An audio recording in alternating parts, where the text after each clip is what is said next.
Bab 870 menyesuaikan mentalitas.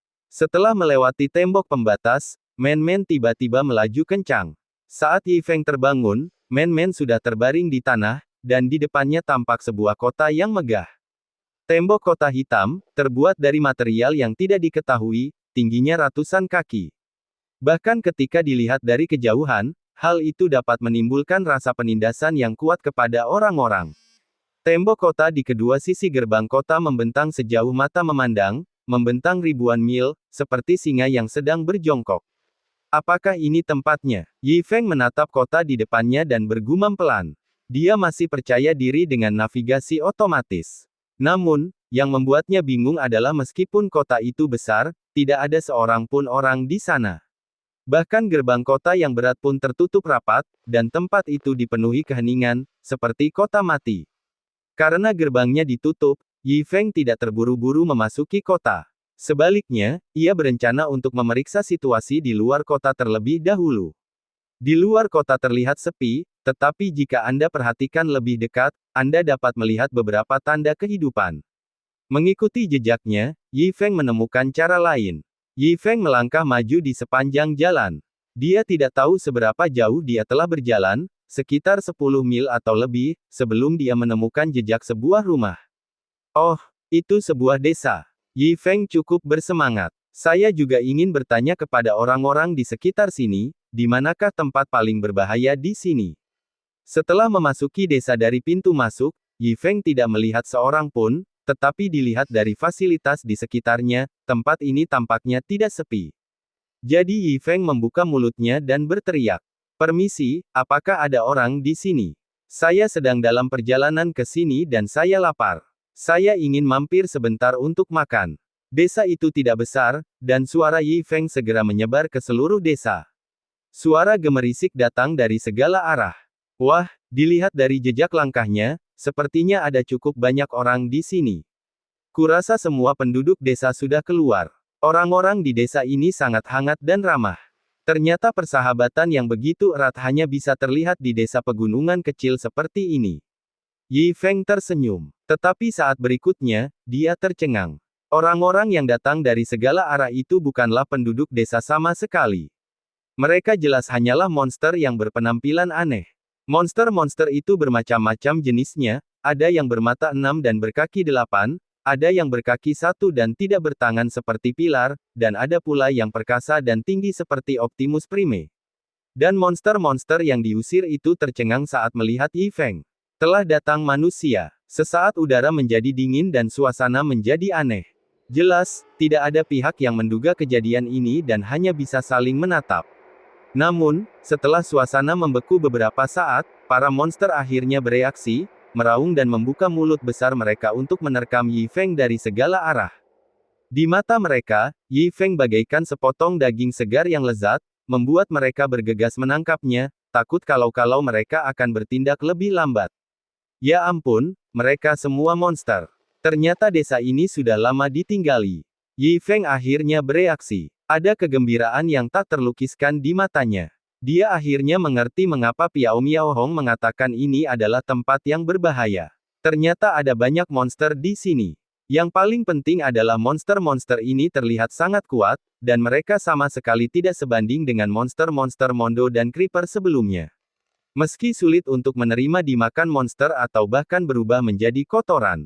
Tapi demi keabadian, sepertinya aku tak peduli lagi. Jadi ketika berhadapan dengan banyaknya monster yang menyerbu ke arahnya, Yi Feng tidak bersiap untuk bertahan atau melakukan serangan balik, tetapi menggertakkan giginya dan menunggu mereka melahapnya.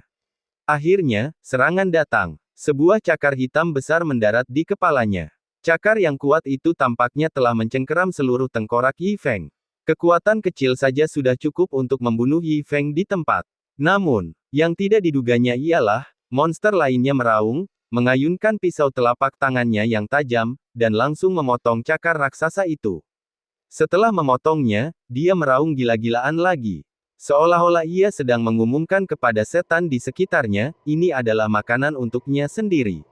Namun sesaat kemudian, aumannya berhenti tiba-tiba. Ternyata monster lain merobeknya menjadi dua. Dalam sekejap, monster yang tak terhitung jumlahnya mulai bertarung memperebutkan Yi Feng, makanan lezat itu. Terutama monster yang pertama kali punya niat melawan Yi Feng, menjadi target pertama monster lainnya. Bahkan beberapa monster dengan lidah panjang pun hancur berkeping-keping oleh monster lain begitu mereka menjilati kepala Yi Feng. Sebentar, bau darah memenuhi udara, dan tanah dipenuhi dengan anggota tubuh monster yang patah. Dilihat dari situasinya, pertempuran itu tidak membaik sama sekali, tetapi malah bertambah sengit. Di sisi lain, Yi Feng tidak terluka sama sekali. Karena monster apapun yang menyerangnya menjadi sasaran kematian monster lain, dan melihat situasi sekarang, monster tidak dapat menentukan pemenangnya, jadi untuk saat ini, tidak ada monster yang akan menyerangnya. Wajah Yi Feng menjadi gelap, dan sudut mulutnya berkedut. Apa-apaan ini? Apakah Anda benar-benar harus memiliki mentalitas seperti ini? Dia akhirnya melihat kesempatan untuk mati, tapi kemudian dia mendapatkan ini. Yi Feng tidak dapat menahan diri untuk berteriak. Bahkan memberi mereka saran untuk membagi diri mereka secara merata. Tetapi para monster, yang sudah haus darah, tidak akan pernah mendengarkan nasihat Yi Feng. Masing-masing dari mereka hanya ingin memiliki Yi Feng untuk diri mereka sendiri, dan tidak akan membiarkan monster lain mendapatkan sehelai rambut pun. Saya tidak tahu berapa lama waktu telah berlalu. Yi Feng duduk di tangga dengan dagu ditopang tangannya, menonton dengan bosan. Lidah yang terputus terjatuh dari kepalanya, tetapi dia tetap tenang. Saat berikutnya, ginjal yang robek terbang dan menempel di wajahnya. Dia menariknya tanpa ekspresi dan melemparkannya ke tanah. Bokong besar lain yang hanya tersisa setengah melayang ke arahnya. Dia melambaikan tangannya dengan jijik, dan pantat besar itu terjatuh di kakinya, melengkung ke arahnya. Dia cemberut dan mendorongnya dengan kakinya. Namun dia terus menguap. Aku meregangkan tubuh dan tanpa sadar tertidur. Yi Feng tidak tahu berapa lama dia tidur. Ketika dia terbangun, dia melihat mayat-mayat dan potongan-potongan tubuh yang patah berserakan di lantai. Di tanah, ada seekor monster yang hanya tersisa separuh tubuhnya. Wajahnya memperlihatkan campuran kesakitan dan kegembiraan, tetapi sebagian besarnya berupa senyuman yang mengerikan. Dia tampak sangat bangga karena dialah pemenang pertempuran ini. Pada saat yang sama, dia merangkak ke arah Yi Feng sedikit demi sedikit, siap menikmati kelezatan Yi Feng sendirian sebagai pemenang. Akhirnya, dia merangkak ke kaki Yi Feng, mengangkat cakarnya yang tajam, dan jari tengahnya yang terpanjang akhirnya menyentuh jari-jari kaki Yi Feng. Begitu aku menyentuhnya, nafas yang hendak aku ambil terputus. Yi Feng menatap monster di depannya dengan ekspresi aneh, mengusap dahinya, dan wajahnya tampak rumit. Kutukan berkecamuk dalam hatiku, tetapi aku tidak tahu bagaimana cara melampiaskannya. Dia melemparkan potongan daging itu ke tanah, memperlihatkan wajahnya yang muram, lalu dia berlutut, berdiri sambil mengumpat, dan pergi dengan enggan. Bab 871 Pemotong daun bawang datang. Yi Feng yang menabrak tembok di desa, terus mencari-cari. Mencoba menemukan monster lain dan beberapa tempat berbahaya. Meskipun saya tidak mati di desa, saya harus mengatakan bahwa monster di desa cukup kuat. Jika tidak terjadi perkelahian antara keduanya, mereka mungkin bisa membunuhnya. Dan jika Anda beruntung, Anda mungkin bertemu monster yang kuat dan menyendiri. Yi Feng, yang tengah berjalan di jalan lain, tiba-tiba matanya menjadi cerah. Saya diam-diam berpikir bahwa saya sangat beruntung dan semua yang saya inginkan terwujud. Tepat di depan mereka, mereka bertemu dengan seekor monster yang belum pernah mereka lihat sebelumnya. Monster ini tingginya beberapa kaki, dengan kepala serigala besar di lehernya, dengan gigi tajam yang terlihat dan cahaya dingin. Gigi ini hampir sama dengan Tyrannosaurus Rex di kehidupan sebelumnya. Yi Feng menatap giginya dan berpikir bahwa kesempatan telah tiba. Monster itu juga melihat Yi Feng dan langsung menjadi gelisah. Ia tidak pernah menyangka akan menemukan hidangan lezat seperti ini di sini. Monster berkepala serigala itu datang dari udara dan menjatuhkan Yi Feng ke tanah. Seperempat jam kemudian, pakaian Yi Feng robek berkeping-keping, bahkan pakaian dalamnya robek, sebagian besar jatuh ke betisnya. Ada air liur di seluruh wajah dan lehernya akibat gigitan monster itu. Namun monster itu tidak menyerah, dan terus menekan Yi Feng, menggigit Yi Feng dengan giginya yang tersisa tanpa menyerah. Dengan marah ia mengangkat tubuhnya dan menyerang Yi Feng. Yi Feng yang sedang tergeletak di tanah dengan pakaian compang camping, tidak menunjukkan ekspresi apapun di wajahnya, membiarkan monster itu menggigitnya. Matanya kosong dan dia ingin menangis tetapi tidak ada air mata. Tampaknya dia sudah menerima kenyataan di hadapannya. Dia tidak pernah membayangkan bahwa monster berkepala serigala ini begitu rupawan namun tidak berguna.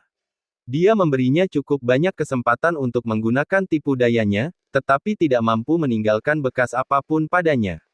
Mengapa begitu sulit untuk mati? Retakan. Gigi terakhir monster berkepala serigala itu hancur dan jatuh di wajah Yi Feng. Yi Feng melihatnya, lalu mengambil batu dari samping dan memukulkannya ke kepala. Ia jatuh ke tanah dan tampak sangat mati. Yi Feng mengangkat celana dalamnya dan memandangi pakaiannya yang compang-camping, wajahnya penuh kesakitan. Ini adalah pakaian yang dibelinya dengan 3 kristal peri. Meskipun dia punya ratusan juta. Dia membongkar tengkorak monster berkepala serigala dan mengeluarkan inti sihir berkilau di dalamnya untuk mengganti hilangnya jubahnya, yang bernilai 3 kristal peri. Tentu saja, ratusan inti sihir di desa tidak akan tertinggal. Ini merupakan satu-satunya hal yang menurut Yi Feng sepadan dengan perjalanan itu. Waktu berlalu dalam sekejap mata. Selama beberapa hari terakhir, Yi Feng telah berkeliaran di kota iblis berkali-kali. Setelah desa pertama, Yi Feng telah menemukan beberapa desa lainnya. Seperti dugaanku, desa-desa lainnya dipenuhi monster. Monster-monster ini mencium aroma manusia dan mulai bertarung untuk Yi Feng seperti di desa pertama. Tentu saja, persaingan berikutnya tidak seketat desa pertama. Tetapi yang membuat Yi Feng pingsan adalah karena monster-monster itu, walaupun tampak kuat, sebenarnya tidak mempunyai kekuatan sama sekali. Selain meninggalkan beberapa bekas di tubuhnya yang pulih dengan cepat, mereka tidak dapat mengancam nyawanya sama sekali. Selain membuang satu set pakaian senilai 2 kristal abadi. Dalam kemarahannya, Yi Feng membunuh mereka semua. Pada saat yang sama, di suatu tempat misterius di kota iblis.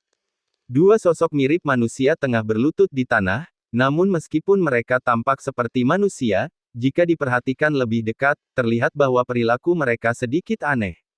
Dan tepat di depan mereka ada kabut hitam tebal. Pada saat ini, sebuah suara datang dari kabut hitam. Gouda dan Gouer, bagaimana tingkat kemahiran kalian sekarang? Yang mulia, kami secara bertahap menjadi lebih mahir sekarang, tetapi beberapa gerakan rincin masih perlu diasah. Kedua pria itu berlutut di tanah dan berkata dengan hormat. Baiklah, ingatlah, agar kamu bisa menyusup ke dalam ras manusia dengan lebih baik dan menghindari ketahuan, kamu sekarang harus mempertahankan wujud manusiamu yang tersamar setiap saat, dan berusaha untuk tidak berbeda dari manusia normal saat kamu berangkat ke masa depan. Sebuah suara berat terdengar dari kabut hitam, hanya dengan begitu kau bisa menebus kesalahanmu, dan kau tidak akan bertanggung jawab atas hilangnya hutan teror. Ya, Tuan. Keduanya menanggapi dengan hormat. Pada saat ini, awan kabut hitam melayang dari luar pintu dan berubah menjadi monster yang berlutut dengan hormat di tanah. Tuan, ada insiden di luar kota. Apa yang telah terjadi? Menurut petunjuk, ada insiden di luar kota. 7 atau 8 desa dibantai. Dilaporkan bahwa pelakunya kemungkinan besar adalah manusia. Hah, manusia lagi. Suara dingin terdengar dalam kabut hitam. Dalam beberapa tahun terakhir, manusia tampaknya telah mengirim banyak ahli untuk menjelajahi kota iblis. Apakah menurutmu tidak cukup banyak orang yang mati? Setelah berkata demikian, dia mengalihkan pandangannya kepada Gouda dan Gouer. Merasakan tatapan itu, Gouda dan Gouer berlutut dengan hormat. Urusan di luar kota sekarang terserah kalian berdua. Bawalah suku anjingmu dan bawakan kepala itu untukku. Perintah diberikan langsung dalam kabut hitam. Ya, Gouda dan Gouer menanggapi dengan hormat, lalu berubah menjadi 2 kabut hitam dan menghilang. Tidak lama, keduanya muncul di luar kota ajaib. Di belakang mereka ada 100 monster bertubuh manusia dan berkepala anjing. Mereka mengenakan baju zirah seragam dan memegang senjata standar. Aku tak percaya. Gouda memandang 100 monster anjing di belakangnya, penuh energi dan antusiasme, tapi jangan lupakan dukungan yang telah kalian berikan kepada kami. Ya, Tuhan begitu baik kepada kita. Gouer juga tersentuh, dan saat berbicara, dia tanpa sadar menjulurkan lidahnya dan berkata, hahaha, ketika aku menjadi pemimpin tim, monster tingkat rendah di bawah komandoku dibantai, dan Tuhan tidak menyalahkan kita. Dia tidak banyak bicara ketika kita kehilangan hutan teror, dan sekarang dia telah mempercayakan kita dengan tugas penting untuk mengintai di antara umat manusia. Hahaha, aku sangat tersentuh, hanya saja kulit manusia ini tidak terasa nyaman. Go udah berjalan dengan canggung dengan kakinya menghadap keluar. Apa yang bisa kita lakukan? Hahaha. Go menjulurkan lidahnya dan berkata, ini adalah tugas penting yang dipercayakan kepada kita oleh orang dewasa. Dia berkata bahwa kita harus menjaga penampilan manusia setiap saat dan di semua tempat mulai sekarang, hahaha. Baiklah, ayo pergi, mari kita bunuh manusia di luar kota terlebih dahulu. Go udah memimpin dengan kakinya menghadap keluar. Hahaha oke. Go buru-buru mengikutinya. Pada saat yang sama, Yi Feng, yang telah membantai desa monster lain, benar-benar kehilangan kesabarannya dan berbalik untuk berjalan menuju kota iblis. Dia berencana untuk mendorong gerbang kota dan langsung masuk. Alangkah baiknya jika ada seseorang di kota itu. Aku merasa sangat bosan akhir-akhir ini. Tidak apa-apa jika jatuh dan ditempati monster. Lagi pula, itu ada di dalam kota dan mungkin ada monster yang lebih canggih. Setelah mengambil beberapa langkah, dia melihat sekelompok tentara berkepala anjing terbang ke arahnya. Gouda dan Gouer juga menemukan Yi Feng berjalan di tanah. Itu memang seseorang. Para pria, ayo, akan ada hadiah besar bagi yang membunuh orang ini.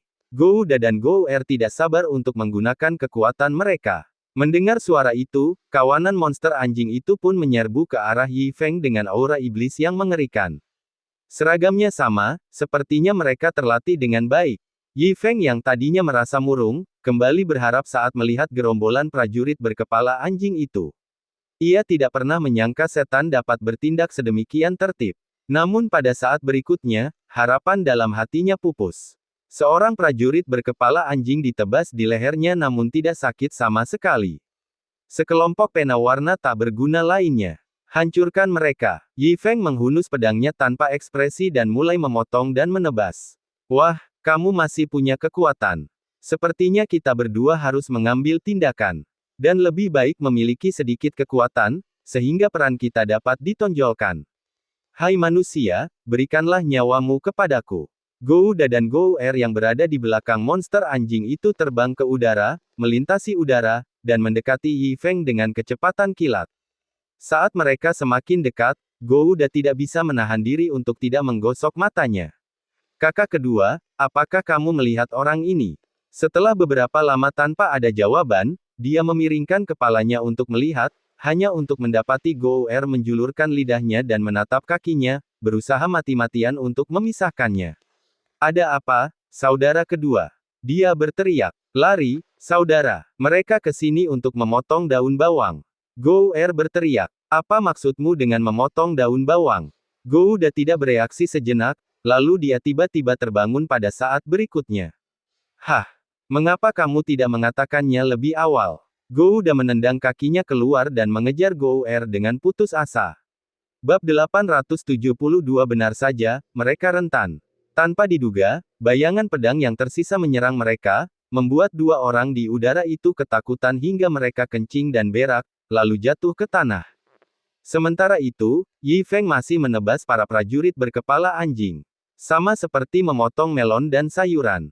Tak lama kemudian, dia berhasil menebas semua 100 prajurit berkepala anjing itu. Dia bertepuk tangan dan mendesah. Namun barusan, sepertinya aku melihat manusia. Dia tidak dapat menahan diri untuk tidak melihat ke arah itu. Kedua orang yang terjatuh ke tanah itu pun bangkit dan hendak meneruskan larinya, namun mereka menyadari tatapan Yi Feng dan langsung ketakutan bagaikan es. Mereka berdiri diam dan gemetar. Kakak, pikirkanlah sebuah cara, hahaha, aku sedang memikirkannya, apakah kau sudah memikirkannya? Aku sedang berdoa, kakak, tidak ada gunanya berdoa, dia sedang berjalan ke arah kita, aku sudah mati, aku tidak bisa melakukannya lagi, Gouda jatuh ke tanah, menggulung kelopak matanya, dan mulai berbaring tak bergerak. Melihat ini, Gouer memutar matanya dan memegangi hatinya, dia mulai terisak, haha, aku tidak tahan lagi, aku mati, Dua orang yang berpura-pura mati tergeletak di tanah, meratap dan mengumpat. Anjing ini benar-benar menyebalkan. Apakah kita, saudara-saudara, memprovokasi dia? Benar sekali. Dia mengikuti kita kemanapun kita pergi. Apakah kita akan menggali kuburan leluhurnya? Sialan, sialan, sialan, anjing yang pantas disambar petir. Dia iblis dan tukang bully. Dia tidak tahu malu dan suka menindas yang lemah. Aku mengutuknya untuk melahirkan anak laki-laki tetapi bukan penis. Aku mengutuk dia agar tetap melajang seumur hidupnya. Ia mengumpat dalam hati sambil menggertakkan giginya, menanti kematian datang. Karena mereka dapat merasakan bahwa Yi Feng berdiri di samping mereka dan memperhatikan mereka. Namun, yang tidak mereka duga adalah suara lembut terdengar di telinga mereka. Kedua temanku, tidak perlu berpura-pura mati. Aku telah membunuh semua monster. Sekarang semuanya aman. Kalian bisa bangun. Sambil berkata demikian, Yi Feng membantu mereka berdua berdiri. Kedua lelaki yang gagal berpura-pura mati itu berdiri dengan gemetar, menatap pemuda di hadapannya dengan wajah lembut, kaki mereka terasa lemas. Melihat para prajurit berkepala anjing yang bertumpuk seperti bukit kecil, mereka gemetar sekujur tubuh. Melihat mereka berdua begitu ketakutan, Yi Feng tidak dapat menahan diri untuk tidak mendesah. Kemunculan monster ini telah melukai banyak orang. Kedua pria itu cukup beruntung untuk bertemu dengannya, yang menyelamatkan mereka dari bahaya. Tapi lihatlah betapa takutnya mereka berdua, betapa menyedihkan. Aha, warga desa, jangan takut, saya orang baik. Yi Feng menghibur mereka dengan wajah lembut. Ia mengulurkan tangannya untuk membantu mereka membersihkan debu di tubuh mereka, tetapi begitu tangannya menyentuh mereka, kaki mereka lemas dan mereka terjatuh ke tanah seperti lumpur, menangis dan memohon belas kasihan. Betapa menyedihkan. Mereka semua orang yang menyedihkan. Mereka mungkin masih syok dan belum pulih. Melihat penampilan keduanya, Yi Feng semakin mendesah. Hanya saja sistem itu mulai digunakan kemudian, kalau tidak, saya tidak akan berbeda dengan mereka sekarang. Sebaiknya kamu segera pulang dan tinggal di rumah dengan baik, jangan berkeliaran di luar. Soal membantumu, kau tak perlu mengingatnya. Bagiku, itu hal yang mudah. Kamu tidak perlu menanyakan namaku. Aku, Yi Feng, tidak akan pernah menyebutkan namaku saat aku melakukan hal baik. Yi Feng tersenyum tipis. Dia pergi dengan kedua tangannya di belakang punggungnya, tanpa mengambil awan. Kedua orang yang berlutut di tanah gemetar untuk waktu yang lama, dan kemudian mereka menyadari bahwa Yi Feng benar-benar telah pergi. Lalu mereka jatuh ke tanah dengan ketakutan di wajah mereka. Saudaraku, kita sudah keluar dari bahaya. Ya, kita sudah terbebas dari bahaya. Kita sudah menyelamatkan nyawa kita. Tetapi mengapa dia tidak membunuh kita? Sepertinya dia mengira kami adalah manusia. Hah, aku tidak menyangka kalau aku akan terselamatkan nyawaku karena ini. Kenapa kamu masih berdiri di sana? Ayo kita kembali ke kota dan melapor kepada orang dewasa. Akan gawat kalau orang itu kembali lagi. Ayo pergi, ayo cepat pergi. Keduanya dengan cepat berubah menjadi dua sinar cahaya hitam dan bergegas ke kota iblis. Tidak lama setelah itu, Gouda dan Gouer berlutut di tanah, berkeringat deras, dan menceritakan semua yang baru saja terjadi. Dalam kabut hitam, ada keheningan. Dia tidak tampak marah, dan dia juga tidak menanggapi masalah itu terlalu serius. Tuan Serigala, jangan anggap remeh, manusia ini adalah iblis. Ya, jutaan setan kecil yang dipimpin oleh kami berdua dibunuh olehnya. Kau tidak melihatnya, dia membunuh mereka satu demi satu seperti memotong daun bawang. Dan hutan teror, dialah yang mengusir kita. Sekarang kita berada di kota iblis lagi, harap berhati-hati. Gouda dan Gouer mengingatkan. Laporan. Pada saat ini, sebuah cahaya hitam terbang mendekat, berlutut di tanah setelah mendarat dan berteriak dengan hormat, Yang Mulia Serigala Jahat, manusia di luar kota sedang berjalan menuju kota iblis dan akan segera berada di kaki kota iblis. Akhirnya, ada beberapa pergerakan dalam kabut hitam. Lalu saya melihat sebuah tangan besar melambai dalam kabut. Saat berikutnya, semua orang di aula muncul di tembok kota. Berdiri di tembok kota yang tinggi, seseorang dapat dengan jelas melihat sosok berjubah putih berjalan ke arahnya dari cakrawala yang tidak terlalu jauh. Setelah beberapa saat, mereka tiba di bawah tembok kota. Kau masih pemula, tapi berani menerobos masuk ke kota iblis sendirian. Kau benar-benar punya nyali. Dalam kabut hitam itu, ketika dia berbicara, sebuah bayangan dengan kepala serigala dan bertubuh manusia muncul lalu menghilang, dengan aura iblis yang luar biasa dan tampak sangat agung. Tuan, manusia ini tidak bisa diremehkan. Gouda mengingatkan. Dasar kau tak berguna, apa kau pantas ditakuti seperti ini oleh manusia sekecil itu? Bayangan hitam itu melambaikan tangannya dan menghantam Gouda hingga terpental keras ke dinding. Gouda gemetar dan tidak berani mengatakan sepatah kata pun. Bagaimana menurutmu? Pada saat itu, setan itu berbicara lagi, seakan-akan ia berbicara kepada dirinya sendiri. Orang ini memang memberikan aura yang berbahaya pada orang lain. Bayangan lain berjalan keluar dari balik bayangan iblis, dan penampilannya persis sama dengan bayangan iblis berkepala serigala. Ketika mereka melihatnya muncul, semua monster di tempat kejadian berlutut di tanah dengan hormat. Seperti semua orang tahu, ini adalah saudara kembar Lord Evil Wolf, Cripple Wolf. Serigala yang lumpuh hanya lebih kuat dari serigala jahat. Hanya saja dia biasanya tidak menunjukkan wajahnya. Dia bersembunyi di balik Lord Wolf dan hanya muncul pada saat-saat kritis. Kalau begitu, sepertinya kamu harus melakukannya sendiri. Serigala bayangan iblis berkata perlahan, bagaimanapun, kamu lebih kuat dariku, dan kamu bisa menyelesaikan masalah lebih cepat dariku. Baiklah, oke, sudah lama aku tidak beraksi, jadi mungkin sebaiknya aku mencicipi manusia. Serigala cacat tersenyum dingin, lalu melesat turun dari tembok kota sambil menyapu kabut hitam, menyelubungi Yi Feng dengan energi iblis yang mengerikan. Cakar iblis muncul dalam kabut hitam dan mengunci Yi Feng dengan niat membunuh yang kuat. Di tembok kota, serigala jahat itu mencibir. Jika serigala lumpuh itu bertindak, manusia itu pasti akan mati. Gouda, Gouer dan monster lain di kota iblis juga menghela napas lega. Pada saat ini, sebuah pedang terbang keluar. Ding! Serigala lumpuh yang dipenuhi energi iblis dipaku ke tembok kota. Roh jahat dalam tubuhnya lenyap bagaikan balon kempes. Dia menatap pedang di dadanya dengan ekspresi ngeri di wajahnya. Saya pergi begitu saja. Oh, itu benar-benar rentan. Yi Feng menatap serigala yang dipaku di tembok kota olehnya dan memutar bola mata ikannya yang mati tanpa ekspresi. Seperti yang diharapkan. Karena sudah berpengalaman, dia sudah tahu bahwa monster-monster penyendiri ini semuanya lemah. Apakah Anda ingin dia kehilangan sepotong pakaian senilai 2 kristal peri? Mustahil. Yi Feng menarik kembali pedangnya, mengambil inti sihir, dan berdiri di bawah gerbang kota dengan wajah tanpa ekspresi. Permisi, apakah ada orang di sana? Dia berteriak. Bab 873 Serigala Jahat.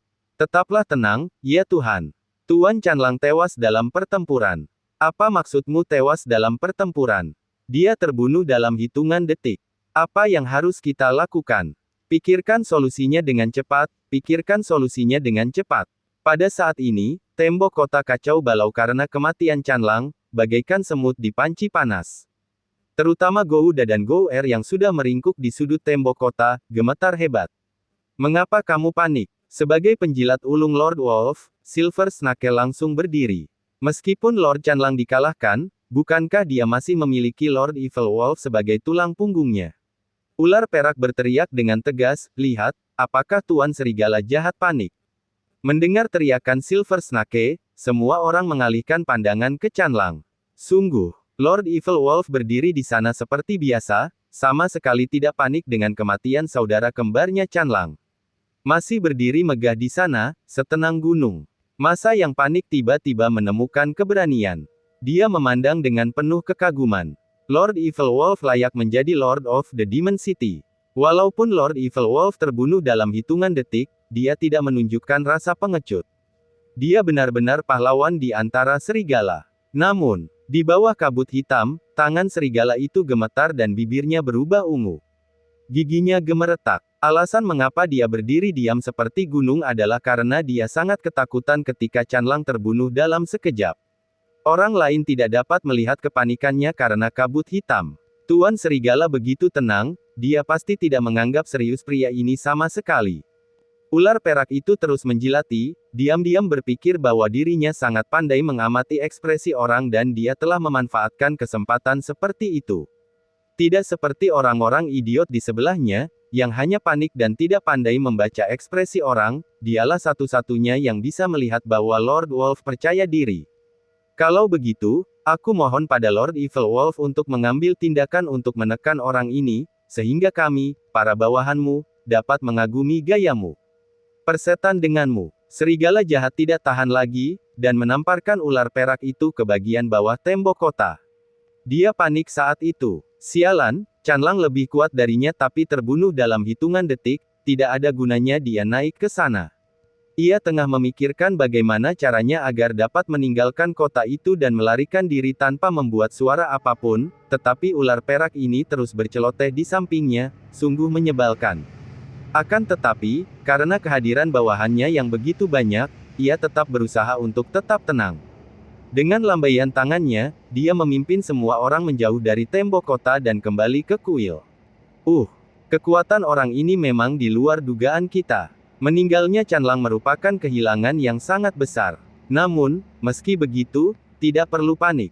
Gerbang kota ini dikendalikan oleh mantra terlarang klan iblis kita. Bahkan jika Chanlang dan aku mengambil tindakan saat dia masih hidup, kami tidak akan bisa masuk atau keluar dari gerbang ini kecuali mantra terlarang itu dipatahkan. Kalau begitu, manusia pasti tidak akan bisa memasuki kota iblis. Di kepala, serigala jahat menghibur semua orang. Keluar dan melawan manusia itu adalah hal yang mustahil. Sekarang kita hanya bisa mengandalkan gerbang kota ini untuk menjaganya. Setidaknya gerbang kota ini hampir sebaik yang dikatakannya. Ia dapat bertahan untuk beberapa waktu, mungkin kita dapat memanfaatkan waktu ini untuk meminta bala bantuan. Jadi, ini bukan hanya tentang menghibur orang lain, tapi juga tentang menghibur diri sendiri.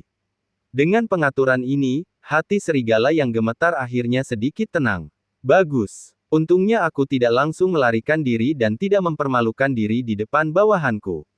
Hanya memikirkan hal ini. Kabut hitam menyerbu dan berubah wujud menjadi sesosok monster, yang dengan cepat berlutut di tanah dengan ekspresi cemas di wajahnya. Tuan Serigala, gerbang kota telah rusak. Monster itu berteriak cemas. Tangan serigala itu gemetar lagi, dan keringat dingin mengalir di dahinya. Serigala jahat, tetap tenang. Jangan sekali-kali mempermalukan diri sendiri di hadapan bawahan Anda. Mungkin manusia itu hanya akan berjalan-jalan sebentar di sekitar kota dan kemudian pergi, dan tidak akan datang ke sini untuk membunuh siapapun. Serigala itu menekan rasa takut di hatinya dan berusaha keras menghibur dirinya. Namun saat berikutnya, bayangan gelap lainnya bergegas mendekat dan berlutut di tanah karena ketakutan. Tuan, manusia sudah mencapai kota luar. Serigala itu menggigil. Bagus. Membawa barang berharga bersama Anda menghemat waktu dalam berkemas dan memungkinkan Anda untuk berlari tanpa penundaan. Bab 874 Rencana seluruh kota pada saat ini. Siapapun yang memiliki mata tajam dapat melihat bahwa tidak ada seorang pun di kota iblis yang dapat menghentikan manusia itu. Setiap orang memiliki banyak hal dalam pikirannya. Kota iblis adalah markas yang mereka bangun, dan setiap orang yang duduk di sini memiliki kedudukan yang sangat penting di kota iblis. Tidak ada seorang pun yang ingin menyerahkan kota ajaibnya kecuali jika diperlukan. Hal ini juga berlaku untuk serigala jahat yang berencana melarikan diri. Bagaimanapun juga, dia adalah penguasa kota. Tidak mudah untuk mencapai posisi ini, jadi saya hanya akan memilih melarikan diri pada langkah terakhir. Sebelum saat-saat terakhir, ia akan berusaha menyelamatkan pasien kapanpun ada cara untuk melakukannya. Tetapi, manusia sangat kuat, bagaimana kita bisa menyelamatkan mereka? Aula itu sunyi. Suasananya sangat sunyi, tak seorang pun bicara dan penuh tekanan. Tuan Serigala Jahat, aku punya rencana. Tepat ketika serigala jahat hendak menyerah dengan enggan, Gouda tiba-tiba berdiri. Semua orang mengalihkan pandangan mereka ke Gouda pada saat yang sama. Kalau kamu punya ide bagus, beritahu kami segera. Serigala jahat itu bersikap baik hati seperti seorang ayah tua saat ini. Dia memegang Gouda erat-erat dengan kedua tangan dan berkata dengan cemas namun lembut.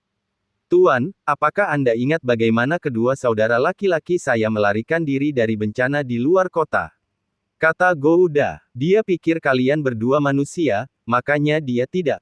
Di tengah-tengah ucapannya, serigala jahat itu tiba-tiba bereaksi dan berseru, apa maksudmu? Ya, Tuan, maksud saya, kita sebaiknya buat saja rencana untuk mengubah wajah seluruh kota. Gouda menyarankan, semua iblis akan menjelma menjadi manusia, sehingga manusia akan berpikir bahwa ini adalah kota manusia, bukan kota iblis. Dengan cara ini, dia secara alami tidak akan terus membunuh. Mendengar ini, mata serigala itu berbinar, dia menepuk pahanya dan berseru. Rencana yang bagus. Serigala jahat memegang bahu Gouda dengan kedua tangannya. Ada, kau benar-benar menteri yang baik bagi klan iblisku. Aku tidak sengaja memukulmu sebelumnya. Apakah itu sakit? Serigala jahat itu dengan sabar menghibur Gouda, tolong jangan menaruh dendam padaku.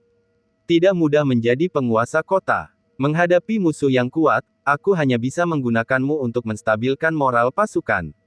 Siapa yang menyuruhmu menjadi menteri? Demi kota iblis, tidak ada cara lain. Wow, Tuan, jangan bicara lagi. Kami berdua bersaudara bersumpah untuk setia padamu sampai mati. Setelah memakan kedua permen itu, Gouda merasa gembira dan segera menyatakan kesetiaannya. Kakak, jika memang begitu, maka kamu harus segera menyusun rencana yang komprehensif. Kata serigala jahat tergesa-gesa. Ya, Tuan. Gouda mulai membuat rencana. Karena ini disebut rencana ganti kulit sekota, seluruh kota harus dimobilisasi. Tidak boleh ada kelalaian, dan tidak boleh ada celah. Jika manusia itu tahu, kita akan hancur. Itu benar. Serigala jahat mengangguk setuju. Selain itu, iblis manapun dilarang membicarakan hal-hal yang berbau iblis. Jika dia mendengarnya, akan mudah terbongkar. Oke, serigala jahat itu mengangguk dengan serius.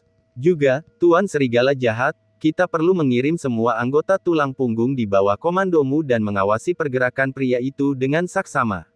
Kita perlu bisa mendapatkan informasi kapan saja tentang setiap gerakannya sehingga kita bisa mengambil langkah selanjutnya. Gouda menambahkan, tentu saja, orang-orang yang dikirim harus lebih berhati-hati dan tidak boleh terekspos. Itu benar. Serigala jahat mengangguk setuju dan memandang orang-orang di aula. Apakah semua orang mendengarnya?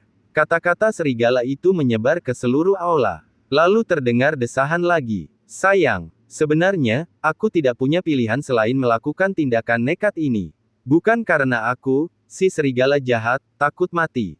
Jika aku menggunakan seluruh kekuatanku dan mempertaruhkan nyawaku, aku khawatir aku memiliki peluang 60% untuk membunuh manusia itu di kota iblis. Tapi kematianku bukanlah suatu hal yang disayangkan, tapi bagaimana dengan kota iblis? Bagaimana dengan jutaan iblis di kota iblis? Pada titik ini, serigala jahat tampak tak berdaya. Begitu aku mulai melawan manusia itu akan menjadi pertarungan tingkat tinggi, dan seluruh kota iblis pasti akan hancur. Inilah yang tidak ingin kulihat, itulah kehidupan jutaan iblis dari rasku. Mata serigala jahat itu perlahan memerah, dan dia mengangkat kepalanya dan bergumam, aku tidak takut mati, tetapi hidup dalam sesak napas itu menyakitkan. Tetapi demi kota iblis, aku tidak punya pilihan. Kata-kata serigala jahat memenuhi seluruh pemandangan.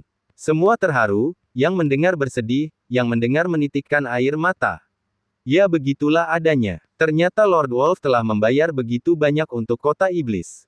Tanpa sadar, semua orang di aula berlutut di tanah, dan suara seragam terdengar. Yang mulia bijaksana, yang mulia telah bekerja keras untuk klan iblis kami. Merupakan suatu berkah bagi kota iblis kami untuk menerima kehadiran Anda. Bangun. Serigala jahat itu mengulurkan tangannya dengan lega dan memberi perintah, ikuti apa yang baru saja dikatakan Ada, dan sampaikan perintah ke seluruh kota. Pada saat yang sama, kirim elit klan serigala kita untuk menyebar ke seluruh kota dan perhatikan baik-baik pergerakan orang itu. Jika ada berita, laporkan kepada kami sesegera mungkin. Ya, beberapa orang berubah menjadi cahaya hitam dan terbang keluar, jatuh ke segala arah kota. Saat perintah diberikan, monster di seluruh kota mulai bergerak, mempertaruhkan nyawa mereka untuk berubah menjadi manusia.